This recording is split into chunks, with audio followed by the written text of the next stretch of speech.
Ja ću vas zamoliti da za početak naše emisije, kao što je uobičajeno, kažete našim slušalcima nešto o evanđelskom smislu i značaju današnje nedjelje, siropusne nedjelje. Evo da se zahvalim svim onima koji vode brigu o radiju Svetigora i trude se da taj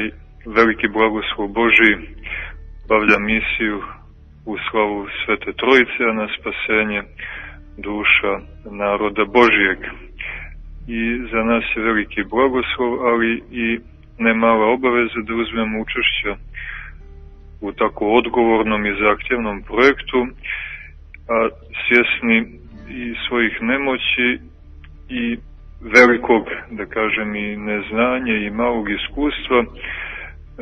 to još više ovo učešće čini odgovornim i zahtjevnim, ali eto,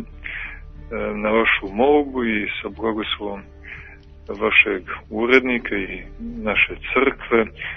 potrudit ćemo se uz Božju pomoć da koliko možemo odgovorimo na ova pitanja. Ko rekao ste, na pragu smo velikog posta, a na pragu evo i onoga ka kome se krećemo, njemu vaskrslome, ovaploćenome i jedinorodnome Sinu Božijem, pa kao dobri pastir dočekuje nas na kapi ovog posta, time obećavajući da će i svo vrijeme tog perioda, daj Bože i svo vrijeme našeg života, biti sa nama i voditi nas svojim pastirskim žezlom, svojim glasom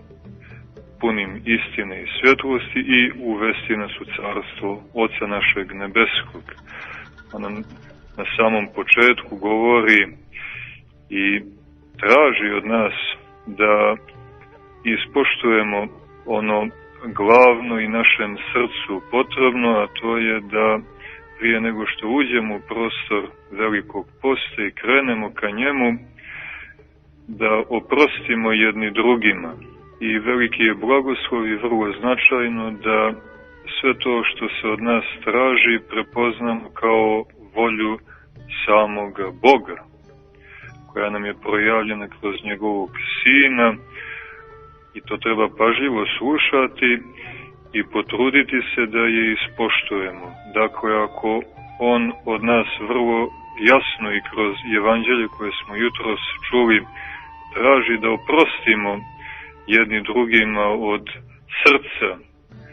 sva sagrešenja bližnjih koja su učinjena prema nama, time govoreći i ističući da će sila tog oproštaja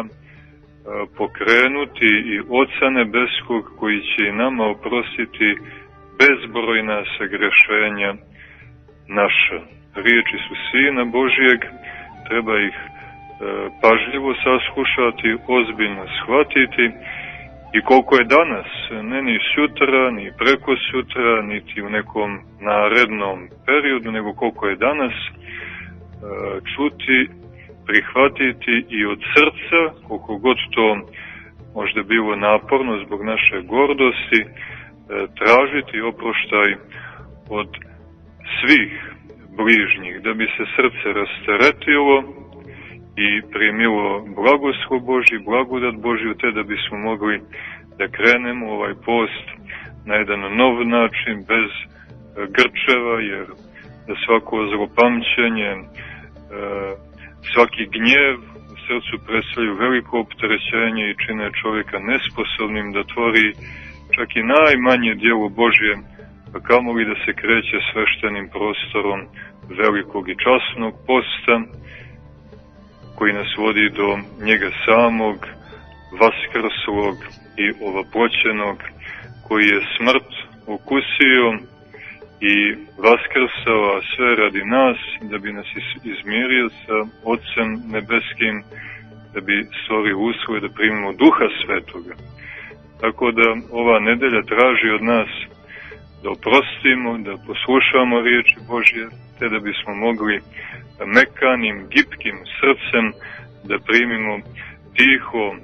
djelovanje silnog Boga Duha Svetoga i da bismo mogli da koračamo velikim i krupnim koracima Sina Božjeg ka višnjem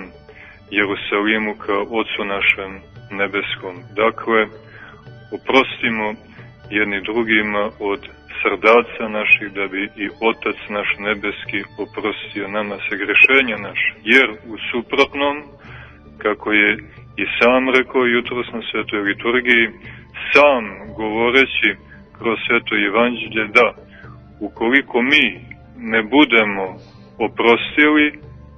i Otac naš nebeski nama neće oprostiti